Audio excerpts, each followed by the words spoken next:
Right, good evening, councillors, officers. Welcome to the meeting of the Finance and General Purposes Committee. We start off with apologies for absence. I've had 3 from Councillors Gurney, Davis and Tamara. Are there any other apologies? No? Thank you very much. I'm assuming all members present have signed the list, so that's fine. Right, the second item is to approve the inaccurate record of the minutes of the 12th of June. Do I have your permission to sign those? Yeah. Thank you.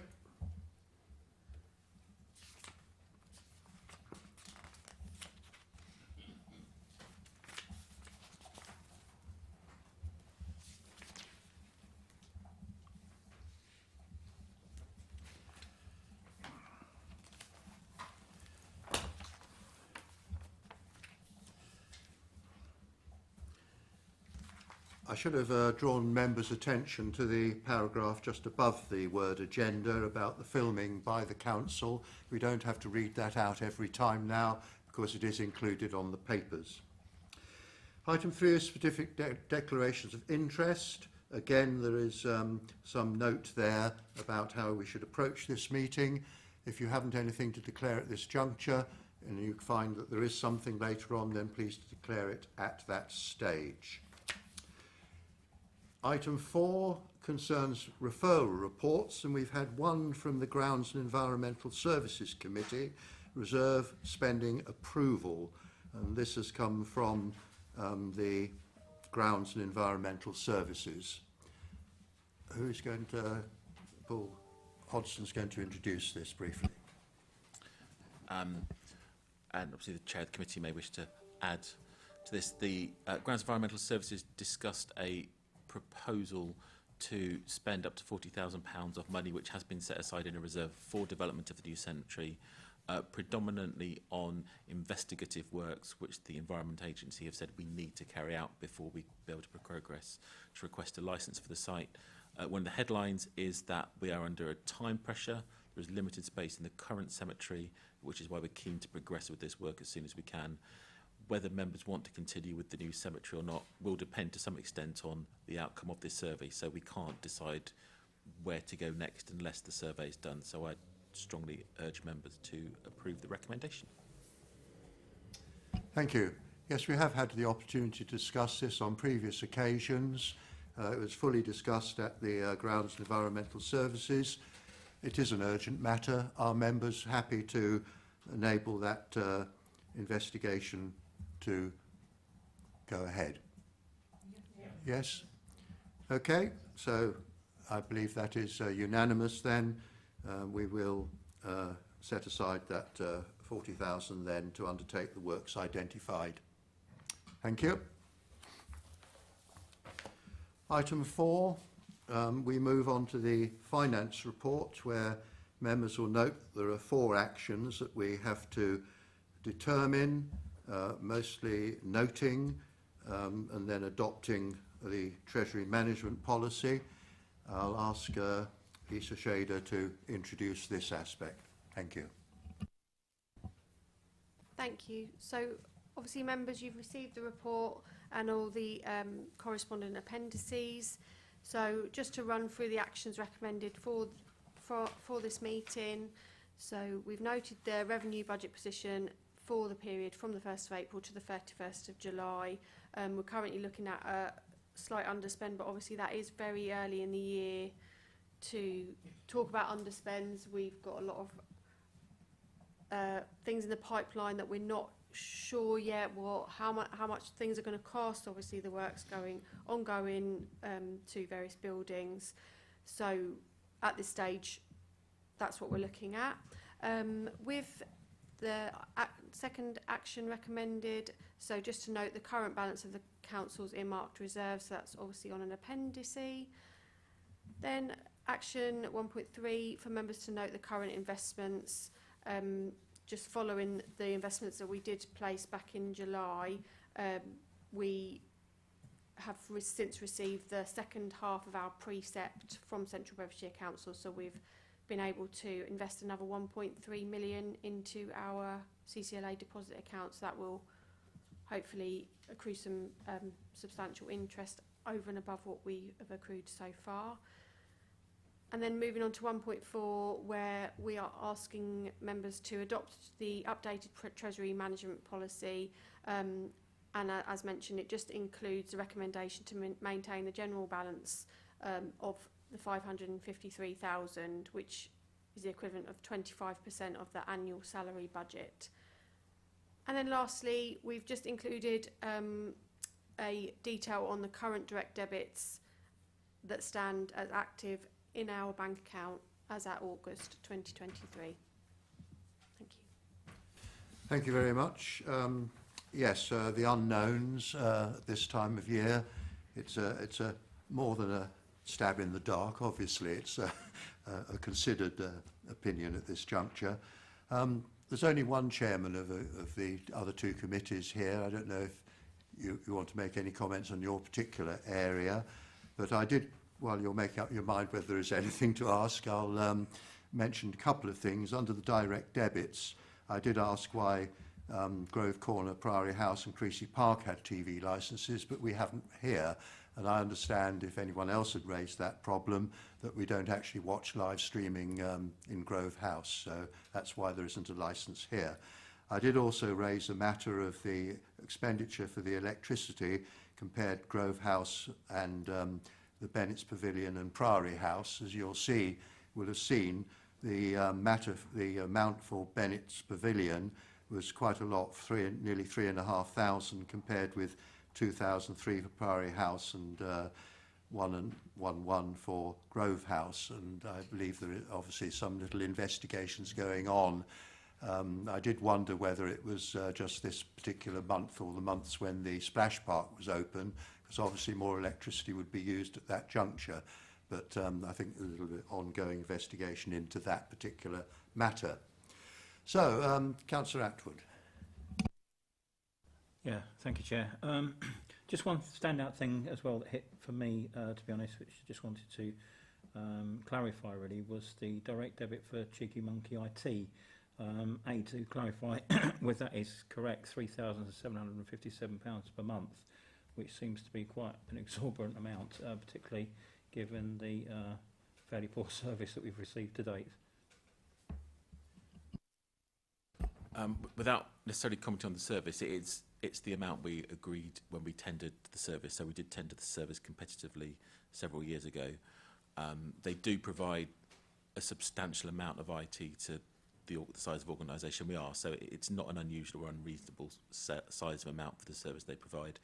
We are looking to re-tender the IT service for that new service to begin next July, so we're just starting to talk about what we'll be re-tendering for and how we're going to go about that. Any other questions, comments that members wish to raise? Okay, I just mentioned, having raised the electricity matter, I will say that Lisa did a considerable amount of work during the last council to get the best out of the electric companies, and we have got as good a deal as we can get, so that's excellent. There's a limit to how far one can go. Town Clerk. As you come to recommendations, just to note the Treasury Management Policy, which Lisa has rewritten, and it's more substantial as a policy than it was previously. Our overall policy, as it lays out towards the end, is to look at how we invest our money on the security of the reserves, the liquidity of our investments, and the return we're getting back. We are very risk averse with public money, and I hope you approve that approach.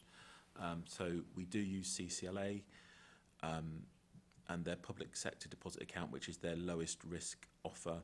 They may be producing a new offer which we might want to look at, which would be a bit more flexible and might have a slightly higher return. Hopefully we'll be able to look at that later this year. Once we do, I'm sure you'll have lots of questions. But at the moment, the policy is security first, liquidity, so we can access the money if we need to within 24 hours and then return. And as has been indicated, we've got the best return I'm aware of for this kind of account at the moment. Thank you. And yes, so reiterating the point in item 6 about the general balance, we are sort of obliged to make sure that we have got that sort of money. It is a considered sum, and I hope members will appreciate that. Are there any other comments? Yes, Councillor Atwood. Yeah, just one question. Just one question I'd particularly like to ask to Paul. Obviously, there's a lot in the news regarding councils and the gender pay gap that's going on nationally at the moment. I just wondered what sort of risk that sort of poses as far as Dunstable is concerned. So it's a good question. I'm not aware of any risk to us historically. It's certainly not something that's come up, and looking at the current pay, I don't see that disparity. We are hoping to do a pay review shortly, which would clarify the current situation, but I'm not aware there is a risk to us.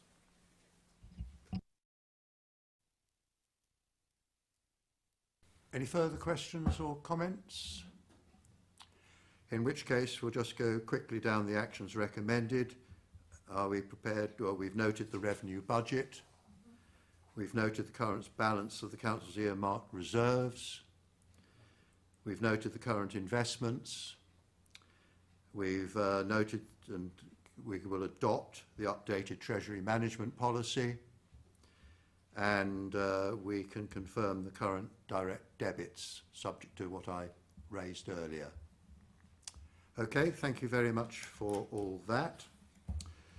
Right, we move on to item 6, which is the Marketing and Communications Report. This is an update report dealing with social media and websites and all sorts of things like that. And I'll ask Town Clerk to introduce that. Thank you, Mr. Chairman. So, update report, social media generally is doing well. We've topped 11,000 now, follows on Facebook. Facebook is probably our primary day-to-day method of communication, either through our Facebook pages or things which members and officers and members of the public share to other pages. Twitter we use less. Instagram is growing. LinkedIn's now at 149 is an interesting area of growth and development, particularly for recruitment. So some of you and some officers are quite active on LinkedIn now, and we're trying to work out quite how that looks. It works well for us corporately.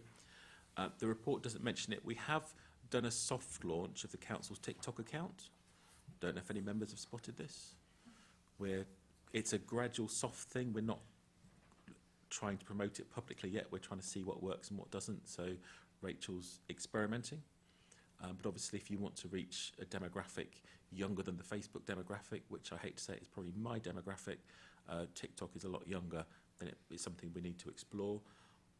I'm not concerned about the Chinese government hacking Dunstable Town Council, because I may be missing something, but I don't think we carry a lot of risk in that area. Talk of the Town, we still invest in, and it's just gone past the deadline for content and will be coming out in a few weeks' time. I would just draw members' attention to email and our approach to email. You may not be, new members may not be aware that our councillor email newsletter is quite a new thing. So we're very much developing as we go along. So we generally would like your feedback or comments to myself or Rachel, suggestions about how we could do that. The regularity depends a bit on how much we've got to say. So we'll send it when it's usually once a month at the moment. We're going to see how that goes. And we're now working towards launching a public regular council email newsletter. That's more technically difficult than you think because of the number of people who will probably want it. So you've got to use a different system to be able to manage that properly. But once that's up and running, that would be a really strong way for us to put out information more regularly in consistent fashion. So we're working hard to do that. And finally, to comment that the website is well used. A lot of people go to it. We do need to tender for a new iteration of the website. Rachel's working hard in the background to work out what that might look like. So if you have concerns or thoughts about the website, let us know. We're collating. I've got a long list. We're starting to collate that with a view to tendering at some point. We're going to prioritise tendering for the new IT system, and then the new website will come after that. Thank you. It's interesting that the Twitter moving to X, and it's not as X certificate account, that there's been very little movement since that change. I don't know if that's confusion amongst the public or what, but as far as the Facebook page is concerned, it's good to see that continuing to grow. Councillor Kotorski, then Councillor Alderman, Thank you, Chair. and then Councillor O'Riordan. 2 questions. The done for the newsletter. I've forgotten the name of it now. Talk of the town. Talk of Town, yeah, it's got that in my mind already.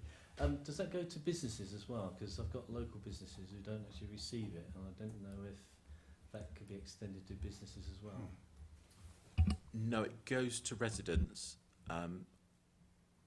presumably because they're slightly easier to deliver to, and it's residents who pay us council tax. But we can investigate going to business, and I'll get back to you because I don't know the full answer.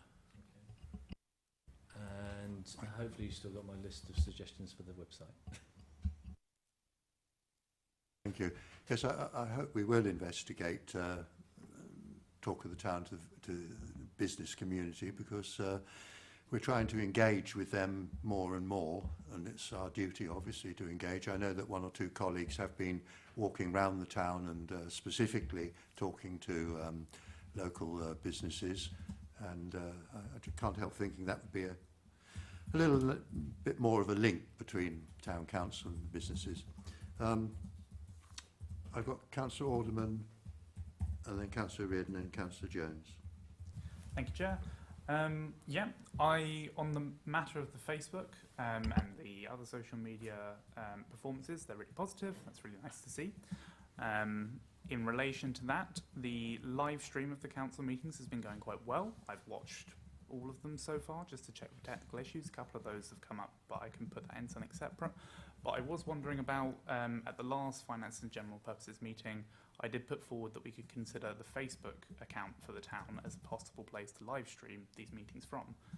As these numbers point out, there's something like 11,000 people, 11,300 or so people who follow that, whereas the Dunstable Town YouTube account has 10 subscribers when I looked this morning. So potentially a place in terms of engaging with the public that would be more successful. Thank you. Yeah, so in terms of live streaming meetings, again, we're trying to make it a bit of a soft launch at the moment to see how it's going. It seems to be going well. I think we had one person watching this meeting when I checked a couple of minutes ago, but certainly last meeting we had 15 people watching, and once you've done the meetings through YouTube, they're immediately online. Then we can edit them down a bit and check them, but it works well on YouTube. I'm not sure if our system would work for Facebook. It might, and being or that. We will investigate it again as we go along. YouTube was the easier technical thing to start with, but we will investigate and report back. Just going to say thank you. Councillor Reardon and Councillor Jones. Thank you, Chair. I just want to congratulate you on getting onto TikTok. I think it's brilliant. I've just had a quick look and I see you've got a video from 10 hours ago where most of you are on it, talking about youth mental health and the theme Be Brave. I think that's a really good way to connect with our younger people. So, yes, congratulations. And just to put a point on Councillor Alderman's points regarding Facebook, I also expressed that we should be using it much more because there are lots of people that still use it, even if my teenage stepdaughter says that it's for more mature people. Thank you. Councillor Jones. Just really a thank you to our Communications Officer and the Democratic Services Officer for all their support in my mayoral activities and in also pulling together all of our Facebook posts. They've definitely continued to, I think, improve in how we've communicated with our residents and we're definitely doing more of, but they're varied. They're not the same all the time, and I think we were getting quite stale in some of our social media activity. So it's nice to see the variation coming through on a daily basis. So thank you. That completes my list. I would just add that I'm very pleased with paragraph 4.1 concerning the notice boards. We did have some concern a little while ago, last council, about how these are being used and updated. If they are being updated, as is indicated here, with all the up-to-date information, and that's excellent. That's what we need. We have got at least one in each ward. I think there are 2 in some wards as well. So it does take a little bit of time to get round to them, but I hope that members of the public do see them and do actually look at them. Yeah, sure. Just one suggestion for the councillors' surgeries, that we might have some copies of the Talk of the Town in the pack that will all be given at the various locations, and any of the leaflets coming up with all the events that are planned, that'd be handy to have out. Yes, that's a good idea. Thank you. Okay, so we were asked to look at the update as far as our marketing communications are concerned. Are members happy with that? Thank you.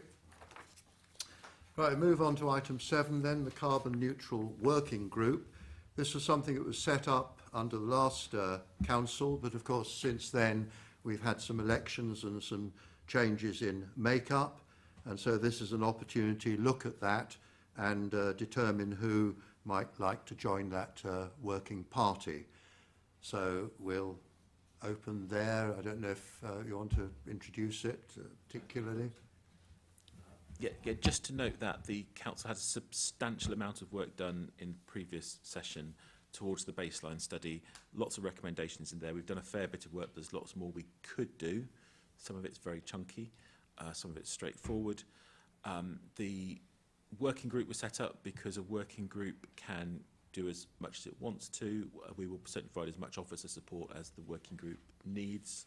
John, as head of service, has been very supportive of the working group so far. And one of the good things about a working group is you can schedule as few or as many meetings as that particular group wants on the timetable that group wants to operate on. I will say we did have a detailed report at the end of the last, I think it was the end of the last council, and a considerable amount of work has been done since the working group was set up, particularly at Creasy Park and generally around Grove House, Priory House and so on. So it has produced a re-look at what we are doing in that area.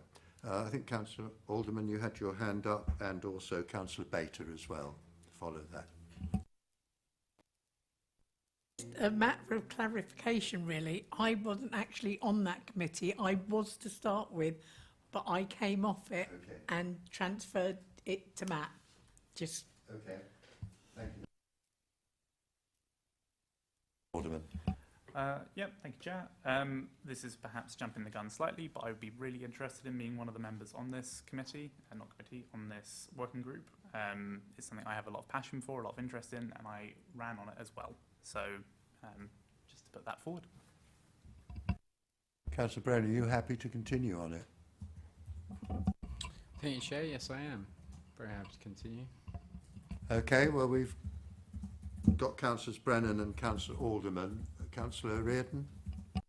Is there room for one more? I like the environment, sustainability, etc. is, well, it's something I'm really passionate about. It's how I live my life. So I'd be very interested too. Okay, well, we can put you down. I was also down. I'm quite happy to continue. So that's another one. So that's 4. I think it's up to, what was it, 6? We're looking for approximately, roughly. Anyone else? We've got each group represented at the moment, as far as I can see. Yes, Councillor Kotowski, you'd like to come on it as well, as an Atwell rather than an Atwood. Sorry about that. And Councillor Kotowski, and I put you down. Okay, if you want to come back, yeah. Sorry, just a question. It says here that 3 members of this group are on that working group. Who's the other person that's not here? yeah, I'm down in there, but I actually came off it and transferred it to Matt. So it was Peter and Matt, and not me. So it was actually 2, not 3. Yeah. Okay, thank you. 6 people on it at the moment. Is that? Are you happy with that makeup? Okay, well, it's very much up to the group then as to when they meet and what's on the agenda, and we'll sort that out as well, not too much time passes. Councillor Reardon, you're looking up. questioning, shall we say. No, okay, fine. Fine. Are we happy with that then? We seek member participation, and we've accomplished that. So thank you for that. We move to the final item then, representatives on outside organisations. The Dunstable International Town Twinning Association. I don't know if the town mayor attended the last meeting, I'm not sure. Unfortunately, I wasn't there. Wasn't aware there was a meeting, so no. Well, yeah, I think the chairman of the association has been informed, so perhaps he needs another reminder. But what I will say, in fact, I've jumped, haven't I? I've jumped to the second one. Never mind, we'll carry on with the second one. There was arranged a visit to Ports, which of course is our twin town in Germany. There was some concern about travel arrangements, and some of the members are a little bit older than others, shall we say. And at the end of the day, just one person attended, there was some event that was on in Ports, so he was able to attend that and has given a report back. But if the Twinning Association is to continue, we really do want more organisations from within the town to join, and schools as well, because you'd have thought schools that worth their salt that are teaching languages would welcome the opportunity to join a committee like this. But quite frankly, unless there is some more interest shown, then there isn't a great deal of future on the committee. So hopefully there might be some last-ditch attempt to encourage a few more people to come along. Do you want to? I thought you were reaching for your thing. No? Any other comments? Councillor Gurney isn't here. Councillor Kotorski, yeah. I was just going to say, do these people know there is a twinning association at the schools? So maybe we need to advertise that in the website and stuff. It has been in existence since the 1950s. It does have a website. There is information in, I think, the Priory shop. I produced a leaflet about the history of twinning very recently, which included both Brive-la-Gaillarde, which was our French twin town, Bourgoin-Jallieu, which is our current one, and Ports. I thought every member had a copy, but I will bring a copy of that leaflet along so that you can learn everything about it. Councillor Jones. I was recently at a Rotary Club lunch, and they are having exactly the same situation with their twinning of Bourgoin-Jallieu. I can't say that word. That one. That's the one. And they're having exactly the same problem, but it's actually come from the other side, that they no longer want to participate, and that the Rotary Club are also finding it a struggle to get people to be able to commit because of their own, activities that have changed, their times, aren't available anymore.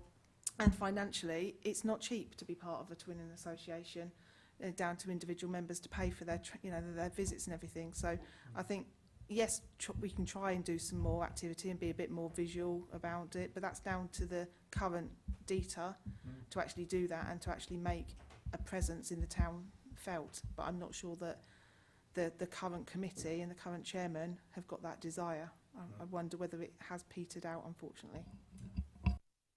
No, I did a few years ago, there was a meeting between representatives from Ports and our own town twinning committee at Stansted Airport at the Hilton Hotel, because the Germans literally just flew in for that meeting. So, and as a result of that, I compiled a lengthy sheet with all the schools, local businesses, doctors, dentists, accountants, state agents and so on, giving email addresses, telephone numbers, contacts and so on, and sent it over to Ports. But I think they rather thought that we were going to approach all these people and it was going to work like that. But my view was that we've given them that information, and if they should pass it on to their accountants and church people and so on, and then they can make direct contact. Because quite frankly, twinning is only really relevant if things apart from councillors going over there, if businesses do make those contacts and that's not what's happening. Years and years ago, yes, in the 1970s, there were a number of local clubs that did join or did have exchanges, but times have changed a little. Councillor Crawley. Thank you, Chair. I was wondering, as we are ever looking to expand our markets and our event schedule and things like that, would it not be something the council itself could look at doing, for example, a German market, and then using that event in itself to kind of engage people of ports to come across and have a bit of a kind of German-themed weekend or something like that? Then, you know, even if it isn't well received and nobody turns up due to costs or whatnot, at least it's something different for the town. It's, you know, we've got German doner kebabs out there, people dancing around in lederhosen and all sorts of things that, you know, it may well just be another thing that we could do. I'm sure we can pass that on to Annette Kleins to spread her wings to Germany. I think we have had French markets, and we have had, I think, one other than the French. Can't remember if we've had a German one, but maybe we have, maybe we haven't. I will say that over the past 5 years, we have had 2 citizens' visits from Germany, where initially the first one, about 38, I think it was, citizens, plus 1 or 2 of their councillors did come along, and we had a very full programme for them. And also the Queen's Platinum Jubilee, about, I think it was 10, came over as well to see how we celebrated such an event. And again, that was very successful. But if you try and get people to go over there, then as Councillor Jones has said, it is quite expensive, although in ports they are very generous when there's a council visit. But things are as they are, I'm afraid, and it does require... Would you like to join the committee, since you're making these suggestions? Indeed, yes, that would be a sight. Yeah.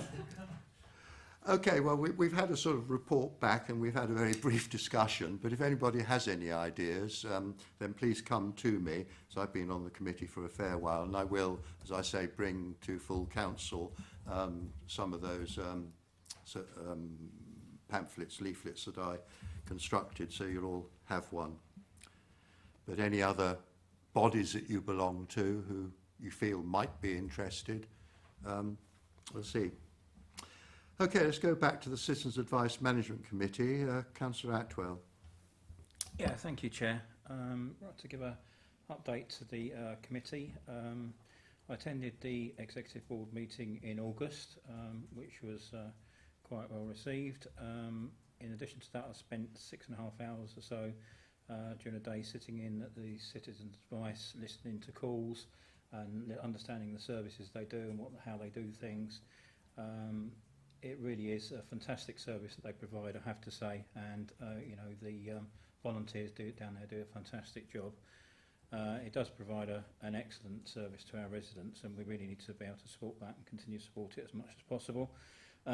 One of the standout things that hit me was the social prescribing side of things, which is a fairly new service, but just for awareness of people, it really does make a big difference to stifling off problems that would otherwise be hit doctors or the NHS hospitals, especially where mental health issues are concerned, because you know, the social prescribing allows them to deal with things that probably don't need medical attention or take up time of doctors or people at hospitals, which obviously incurs more costs. So it does make a brilliant service in preventing a lot of costs from going through. I then attended their AGM last week as well, where Andrew Salou was in attendance, and you know, I did bring this matter of social prescribing to his attention and asked him to look at the rollout of this, because obviously he commented and did a speech to the committee stating, you know, the national debt and things the way they were. And I emphasise this as perhaps as an idea to roll out at a national level, because of the savings that could be incurred across a countrywide national event would be quite fitting to the national debt and the savings that we need to make. To me, it's one of those situations where you spend £1 to save 100, so it's a bit of a no-brainer. And he took on board the ideas. He said that he's going to raise it at the House of Commons and see what we get back. Whether we do it or not, I don't know, but at least it's actually brought it to the attention of the people that matter to see if they can actually try and emphasise on this. That's all I've got so far. Thanks. Thank you very much for attending those meetings and indeed sitting in and getting a little bit more from how they actually operate. So thank you very much for that full report. Hospice at Home Management Committee, Councillor Jones. We haven't had a meeting for a while, but we're continuing to support our volunteers and our service users at the moment. And we're expanding our services into looking after people that have got onset dementia as well. It's turning a corner slightly and picking up, as you heard from Maureen, who came and talked about the service level agreement that we give her as a town council. So their next meeting is in November, which I will have to send apologies to as I'm away for work, but they will keep me informed, but they're doing well. Thank you. Ashton Arms Houses Charity, Councillors O'Riordan and Alderman. Thank you, Chair. We don't have a meeting now until November. However, I did meet with Julie Tippler on the 9th of August. I spent at least an hour with her. She talked me through the structure of the Association of Dunstable Charities, which I found incredibly interesting. All the charities that she looks after. She's now got some help because she had been managing all the accounts, etc., on her own. And they do some amazing work there. So I'm going to go back and sit in on some interviews with some of their service users and just learn more about it. Yeah, just keen to really get involved. Thank you. Thank you. Yes, Dunstable, we are well blessed with a number of people who've left legacies in their will to Dunstable. We've got the Marsha, Ashton and Jane Cart, just three, and those charities have been going on for a very long time. Obviously the alms houses and other places like Chew's House as well, I think. It's another part of that setup. So, as I say, we are lucky and blessed with people who've thought about Dunstable over the years. Any other comments on that? Let's move on then. Ashton Schools Foundation. I wasn't able to attend the last meeting, but Councillor Alderman was there. Thank you, Chair. So I attended my first meeting of Ashton Schools Foundation in June. It's quite a useful meeting. There was lots of introductions to the purposes of the charity, what they're spending money on, all those sorts of things. They also organised a visit for the trustees of the Ashton Schools Foundation to Ashton St Peter's School to show us where they've been spending their money. They've got a new garden for quiet reflection and it boosts the ecology of the area. So that's very nice. The next meeting is in November. Thank you. New members might not have sort of appreciated what's been going on, but very briefly, we were set up and there were three schools, Ashton, what was Ashton Middle, Manshead and St Peter's Ashton Lower School. As members will know, Ashton Middle School was closed some little while ago. It was squeezed out from the upper schools, reducing their age of entry and the lower schools raising theirs. But I was on the committee which was charged with the means of wherewithal to dispose of Ashton Middle School, and as a result it did realise a considerable sum of money which has been divided between Manshead and Ashton St Peter's Lower School. So the point to emphasise is that the Church of England schools in Dunstable have benefited considerably, and education has been obviously boosted in those two schools as a result of the sale. It wasn't anything other than that. So that has been the history, and as Councillor Alderman has indicated, our meetings since the sale have been to do with looking at how the money has been spent. And quite frankly, Manshead School has been transformed considerably as a result of a considerable amount of money that's gone there, and also Ashton St Peter's Lower School have been able to do things they hadn't been able to do before, like, for example, extending the community hall, or their hall, so that they can have a whole school sort of assembly, and other things have gone on as well. So that's a bit of background as far as the Ashton Schools Foundation is concerned. Right, moving on to Choose. Councillors Brennan, Kenson Gurney is not here at the moment. Councillor Brennan. Thank you, Chair. I haven't been notified of another meeting. I wasn't able to attend the first meeting, and I'm just waiting for information about the next meeting coming, and then I'll attend that. Thanks. Thank you. The Poor Lands Charity, there are just 2 meetings a year, and the object of the exercise as far as that charity is concerned is to decide on how much Maundy money certain pensioners are entitled to, and then we have a meeting to hand out that money on every Maundy Thursday. Councillor Jones, if you'd like to add anything to that? Nothing to add on that one, no. Fine. Thank you. Lockington Charity, that's yet another one, so Lockington and Marcia. Councillor Jones? Our next meeting is at the end of November.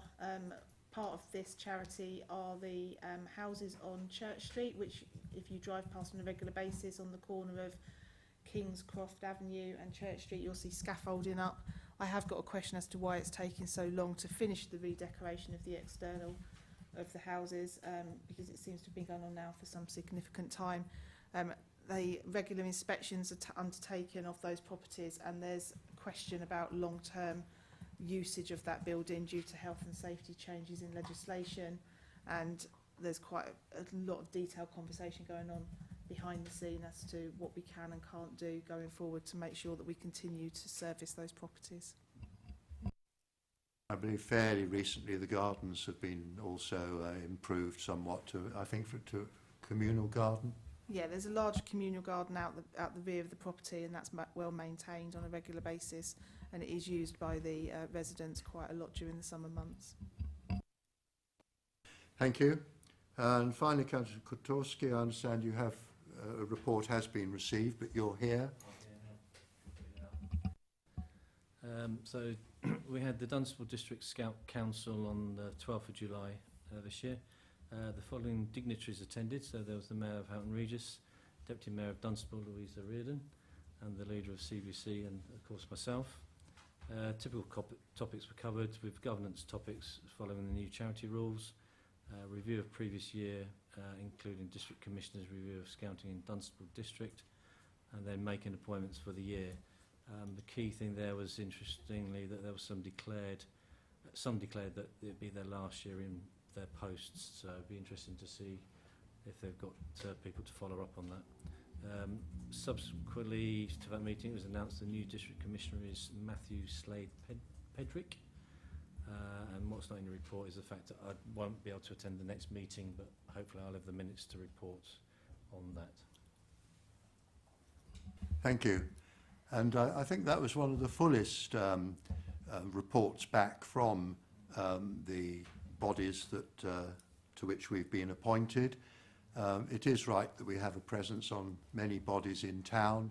It is again another link between the town council and what is going on in Dunstable, and I'm very pleased at the reports that you've given us this evening, because it does show, I think, a much greater commitment than there has been perhaps in the past to those bodies. So thank you very much indeed for that.